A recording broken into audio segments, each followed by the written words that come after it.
It's time for Let's Get Real with your host from Bob Richards and Associates, Bob Richards. Hey, Bob, how you doing? Michael, I'm great. Good to see you this morning. It's good to see you too, Mr. Bob Richards from Bob Richards and Associates, Berkshire Hathaway in St. George, Utah. Yes, sir. Yeah, we covered all the legal bases. We did. there, right? We did. Yes. We're cool. Yes. We're good All to the go. dots and the other things, sir. So we have a really interesting show today, and part of what makes it interesting is that we really weren't sure what to title this thing, were we? We were struggling. Yes. Yeah. So basically, it's kind of like, aren't you open for business? Or basically, I think the title would be, we're open when it's convenient for you, not when it's convenient for us. Something like that? Yes. Yes.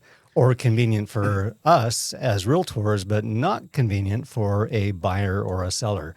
Yeah. Yeah. So I'm going to list my $10 million home. Can you be here at 5:30? Oh, no, thanks. My wife's cooking dinner. Yeah. I get off at 5. I get off at 5. I'm sorry. I'll have to get with you another time. Yeah, we'll get you another time. But by golly, we're here for you. That's right. Don't change it. So tell me a little bit about that. I know as a salesperson, you just got to be ready to rock and roll when you're ready to go. Isn't that something with sales that it's not necessarily of control of your time? You're there to help the consumer or your client or your customer when it's their time. And oftentimes with real estate, it might be after hours because they work until 5, 5:30 or 6. And so you may need to be engaged with them in the evening time. And that's just welcome to sales, welcome to real estate, rather than, oh, you know what, I get off at 5 and it's Friday. So you know what, I can get back with you maybe Monday sometime. Like, well, I'm only here for a couple of days. Oh, I'm so sorry. I'll see you Monday morning at 9:30. So, but Bob, I thought all realtors are rich. Are you telling me that Berkshire Hathaway just doesn't pay you a salary so you can just come and go as you please? Are you telling me you actually have to sell something to get paid? What a novel idea. Oh, my I hate to admit you are absolutely right, Michael. One of many times you're right. And here's another one. Yes. Yes. It's commission only. And so we don't have a salary. We don't have a draw. We don't have an hourly or anything like that. Our jobs are to make sure our clients are taken care of. And in my opinion, if you take care of the clients, you don't have to worry about your bottom line. It's always taken care of as long as your clientele are very well taken care of. I think that's a good philosophy. Yes. So how does this impact my ability as a seller or as a buyer to list and sell a home or to buy a home? Because can I call you anytime? 3 a.m, Bob? You know what? I'm here. You actually can. And I have had calls that have been 2, 3, 4 in the morning, and I'm happy to take them because oftentimes it's just venting, talking through. I'm not quite sure. I haven't slept all night. And so you have to be ready for that, as anywhere in sales that normally is, I would call successful or caring. There's plenty of others that are just the revolving door. Get them in, get them out, get paid. Get them in, get them out, get paid. One of the scenarios that I find a lot on our listings is that you find realtors that say offers will be presented Monday through Friday, 9 a.m. to 5 p.m. And so again, 5:05, got to wait till Monday. Sorry. We see a lot of influx from out of the area, Michael. It's not always locals. So those that come in from out of town typically are a Thursday. They spend Friday, Saturday, go home Sunday. So we're out showing homes and properties on that Friday, maybe Saturday, and we get an offer written up and we want to get that presented to the seller before my buyer has to head back home. Well, guess what? My buyer's stuck. They have to wait. They have to wait until Monday morning. And even at Monday morning at 9 o'clock, that offer may not get in the seller's hands. The other disadvantage, Michael, is that if I'm a buyer's agent working with a buyer and I've written that offer for that client and the clock's ticking, the house gets shown to somebody else, another offer is written. Guess what happens to my buyer? Their total leverage as a buyer is shot because now they have to compete with another offer that eliminates their ability to negotiate very much, if at all, with that seller on their home because an agent wasn't in the office until Monday morning. That's a really good point. So as a real estate professional, your job is to always make sure that you're able to get the buyer exactly what they're looking for, get the best price for the seller, but also make sure that you're able to use that leverage of the buyer to make sure that they're able to buy it at the price that is comfortable for them to get into, not say, I'm kind of closed right now. Can you come back tomorrow? I mean, if somebody did that to me, if I was new in town and I want to buy a piece of property and the realtor tells me, kind of closed right now. Maybe we could come back tomorrow by 9 or 10 or maybe. It's like, no, I mean, it's like I would say thank you, and I would call somebody else. Absolutely, like, absolutely, as well you should. Yeah, you're supposed to work for me, not work for you. I'm sorry your dinner's getting cold. Yeah, I'm sorry your kid has a soccer game, but you know what? I'm here to buy this house. Absolutely. If you can't do that for me, I'm going to go find somebody who will. Absolutely. If you can't microwave your dinner, I'll go find somebody who will. Yeah. So I think it's pretty interesting. Once again, it's the ability to do business when it's convenient for the customer, not when it's convenient for you, the realtor, so to speak. That's true. And most people in sales, real estate, RV, cars, whatever, I've always found myself the holidays that are normal throughout the year, with the exception of Thanksgiving and Christmas, oftentimes my holiday is very different than President's Day, 4th of July, 24th of July. Those are times that I'm working with people. And so I make my holiday time or off time, if I have any, on different days. So I'm available in here when I know that the clientele will be here asking for my time. And their time is valuable. They've got schedules, they've got children, they've got jobs, they've got things that they need to do and things to accomplish. They're on a limited budget as far as their availability of time. And so you've got to make the most of it and not just, I'll get you through a couple of houses, but I'm sorry, that's all I've got time for. Wow. I've got time for. So that's poor. Now I'm going to ask you a question that may or may not be within the realm of your expertise, so to speak. But I'm going to do it anyway. Try me. Because I know that you were the guy who has the answers. Thank you. I'll try. Okay, let's say that I come into town. And you know what? I'm here and I saw this really cool house on the Parade of Homes. Mm-hmm. And it was like $3,214.89.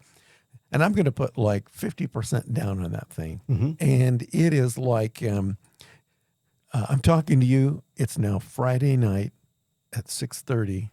I'm ready to rock and roll on this thing. But you know what? I have to leave town Saturday afternoon about 1:30. So even though I know you're willing to work, I need to work with a lender, and are the lenders who are also on commission, right? Are they as amenable as you are to get the job done, or do we have to go to their house and cook them dinner? Right. Right. How do we facilitate that type of a transaction? Otherwise, it will negatively impact you and me as the buyer. Absolutely. I've never gone to a lender's home and done their lawn for them while they do an application for a loan. You have to be in tandem, you as a realtor, with the members of your team. And that member includes a loan officer or two, a title company that is available on Saturdays. Anybody that you know might be needed in the transaction, that they're available and is willing to assist no matter the day or really the time.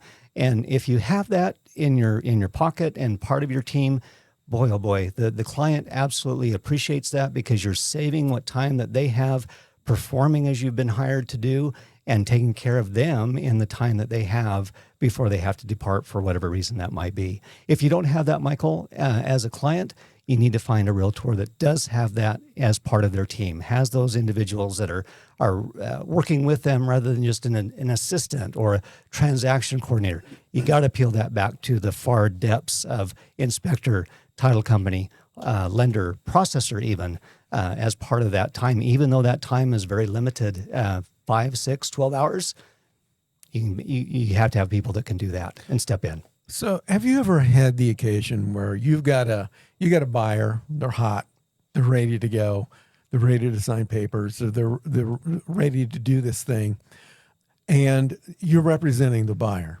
and you've got to get this offer to the seller, but gosh darn it, dag nabbit, we can't find the seller's agent anywhere because they're at a kid's soccer game, or does that ever happen to you? Does that ever happen every once in a while? Michael, let's get real. It does. It does. And so what we have the opportunity of doing, if you will, opportunity or inconvenience, whatever, we have we have the ability to contact the broker of that agent within that office, because literally it all boils down to the broker whose name is on the line, both representing that brokerage as well as themselves as the principal broker. So I can reach out to the principal broker and say, hey, I can't find your agent because they only work Monday through Friday, 9 to 5, and I've got this offer that needs to be presented in a timely manner. We've got a short fuse. I need you to step in and handle this. Well, what if the broker's gone to a soccer game or a night out or a weekend, whatever it might be? Well, there's other people that then you go to within that brokerage. But ultimately, Michael, if it comes right down to it, after everything has been exhausted and you've tried every way to reach that agent or representative of that client, you get to go to the client and let them know, hey, I've got this offer for you. I don't know what you would have me do, but would you mind calling your agent or calling their broker? I'm not getting anywhere with that. I have got limited time with the client that I've got. Can we make something happen and have them begin that? I never sit down with that client and say, well, let me present the offer. I always go to them and say, I do need to have you be represented. Can you please track down your realtor because they've not responded to me? Have you actually had to do that? I have Oh, more often my than you'd think. gosh. It is crazy, but literally people they ghost. They just go dark until that Monday morning rolls around. And so it's very, very important that you know how to reach people after hours, how they can be found, how their broker can be located, and still keep things within the bounds of what your client's wishes are. Wow. I got to tell you, if I had my house for sale and I discover that there's a realtor pounding on my door saying, hey, I've got a full price offer for you, but I can't present it to you, and I can't find your realtor to give them this offer so they can present it to you. If I was that person selling my house, I would be slightly upset. Do you think? Oh my gosh. And it's like, I would probably never work with that person again. I would make sure that all my friends knew that. Yeah. And I would probably get on Google reviews and leave unkind remarks about That's this. true. That's true. We don't make the same widget every day. That's one of the things I've loved for 30 plus years is that every day is different. Yeah. Well, as part of that, the service never stops. You've always got to be better than the other party. If you're not taking care of that person, you're not going to have a good review. And it goes out immediately to millions of people once that review is submitted. And if you're not taking care of the client, boy, you're going to find yourself with less than a stellar review or 5-star or anything of that nature. You're going to be held accountable for your actions or lack thereof. I think that's one thing a lot of people may not realize, and the fact that we all know that word of mouth is a very powerful form of marketing, but it's got its upsides and its downsides. And I think a lot of people don't realize there's a thing called digital word of mouth advertising, which is basically all of these review sites that we see around here. That's word of mouth advertising in digital form. Yes. And as real estate professionals, I think all real estate professionals need to be aware of the fact that it's not like the old days, like 20 years ago. Yeah. I know some guys that are still living in 1962, write stuff on a paper. But, it was like in the old days, there was word of mouth advertising. And if you were happy, you might tell one or two of your friends. If you were unhappy, you might tell 7 of your people like that. And that's kind of where it would go. It was. Nowadays, if you've got a realtor who's not taking care of you, or something like what you just said, another realtor shows up at your house. It's like, I have a full price offer and I can't find your agent. Where is he? That seller, the risk of them leaving a negative review on Google or multiple directories can negatively affect that person's business 10 or 20 fold. I've worked with clients who've had negative reviews left, and it's cost them $200,000-$400,000 in lost business just because of something like that. So this is digital word of mouth, which literally reaches millions of people, not 7 people, Right. down Right. at the Walmart. Yeah, It's like- yeah, or on a little card or something like that. It does. It just spreads like wildfire. Yeah. So I'm glad. Well, I know one of the reasons we brought this up is because you take extra special care with your clients to make sure that they get exactly what they need, and you're protecting your clients, but the buyer and the seller, and also that's one of the reasons why you've had such a great name in Southern Utah for the past 30 years, because of this type of customer service that you provide, and the fact that you actually know how to market and sell and get stuff done. Does help. Yeah, we've been blessed. Our clientele, we have an 87% repeat referral. Past client, that's where our business is coming from. We're not necessarily after new business, knocking doors and plead, and I'm begging for this listing. We have our clientele sneeze our name to others and others and others, and that's how our business is obtained. And I'm so grateful for that. We've got some of the best past clients that are part of our family of real estate. And we're just grateful for that. That's what makes a big difference for us, is when somebody says, hey, I've referred somebody to you. They call and say, hey, somebody's referred, our friends referred us to you. Oh, that's just music to my heart. That's great. Yeah. I need to ask you another question. Please. So I've seen this happen a couple of times. So let's say that once again, I have my house listed with whatever, and you come pounding on my door at 8:00 at night. You have a full price offer for me. You can't find my agent to present the offer. We got to get this thing written up before these guys fly back to Horse Breath, Montana, or someplace like that.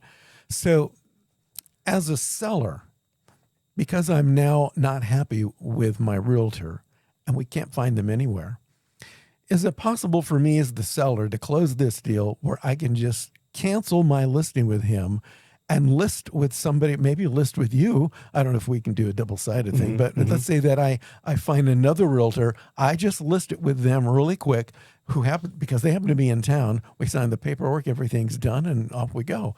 I mean, is that something that I, as a home seller, could do to facilitate the closing of the sale quickly? Because God only knows where my realtor went to. Exactly. Yeah. Unfortunately, that's tough, Michael. It really is. The contracts that the realtors are presenting to their sellers and buyers are I won't say ironclad, but boy, they are tough to get out of.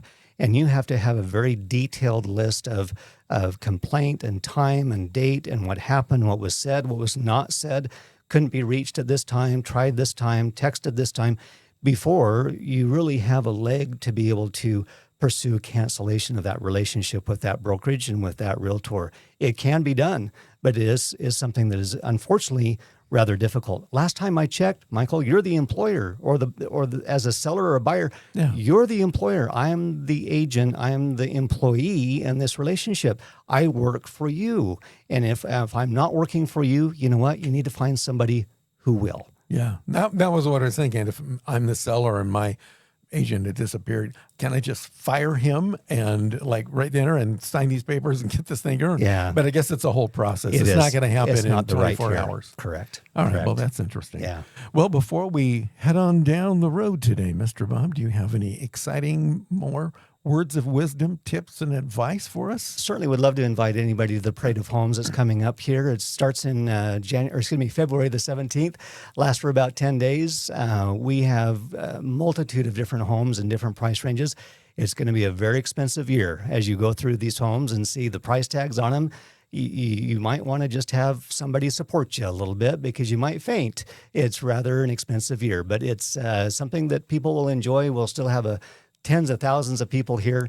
Excited to see that take place. If somebody's interested in getting tickets, have them call me at 435-688-8824. Tell them you heard this on the podcast, what have you. Would be happy to give you a couple of free tickets to attend that parade.